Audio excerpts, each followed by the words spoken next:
Angela Richardson. Thank you, Ms McDonough, and it's a pleasure to serve under your chairmanship. I'd like to congratulate my honourable friend, the member for Truro and Falmouth, for securing such an important debate today and for her moving contribution and her strength and her courage in sharing her story and her loss of baby Lily. This year will be remembered as a difficult year for so many, but particularly for those who have lost loved ones and especially a much longed-for baby. I speak today because my difficult year in relation to baby loss was in 2003, and it coincided with the SARS outbreak.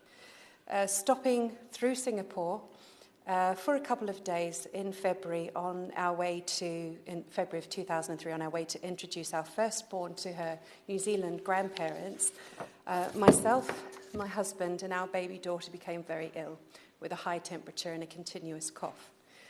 Only a few days later, our baby was coughing up blood, and we were straight into A&E, where she was treated for pneumonia for several days. We were not counted in any official statistics, and we were not tested. It could have been any other type of virus that was prevalent at that time. But it was an illness that knocked us for 6, and it's the most ill I've ever been in my life. I was so ill I was not well enough to care for my baby. I then went on to miscarry in June, September and December of that year. Whilst my personal experience is anecdotal and correlation is not causation, the timing of my experience did get me wondering, as we are discussing the effects of long COVID and the long effects of any viral illness, whether a heightened immune response that lingers on has any bearing on an increased incidence of miscarriages. And I would be interested to know of any scientific research, either historic or underway now into this, could be a factor for repeat miscarriages. Returning to the matter of baby loss, I know that my year of grief was a fundamental tipping point in my life and caused me to reevaluate everything I thought I knew, believed, cherished, and held dear.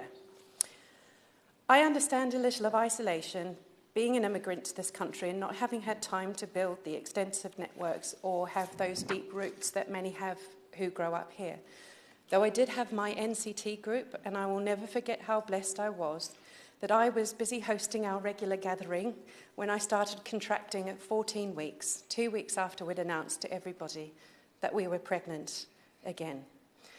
One friend scooped up my daughter and took her home to look after her, and the other one took me to the local doctor. She was with me when my waters broke. Then she took me to A&E and stayed with me through a difficult labour and delivery. I wasn't prepared for many things, including my milk coming in afterwards, or that years later I would have flashbacks. I asked for tests to be done on this particular miscarriage because it was further along than the other two. Unfortunately, I received a note from the consultant a couple of weeks later to say that they hadn't done the tests and the fetus had been taken to be incinerated. Like what's been mentioned here by other members, you are always left wondering, what did you do wrong? What could you have done differently? And not having answers is probably one of the most difficult things. I can only imagine how difficult it is for families who have had to endure this through lockdown conditions. We need to make sure that support is in place for these families. By the time our second child arrived, I'd been pregnant almost continually for 18 months. I've spoken openly about suffering from both peri- and postnatal depression. The effects of baby loss are profound and long-lasting. The passage of time has softened my grief, and my mother always said you can't put old heads on young shoulders. But if I can use this important debate today to send a message to women out there who are coping with baby loss during this time of extra concern and difficulty with COVID, be kind to yourself and be patient. Don't be afraid to ask for help from your frontline healthcare providers and get any support you need with mental health. Taking the opportunity today, as we're doing here, and for those women out there to tell their story, is a wonderful thing that we can do for each other, to let others know that they're not alone, especially in this time when we are concerned about isolation and loneliness more than ever before. Thank you.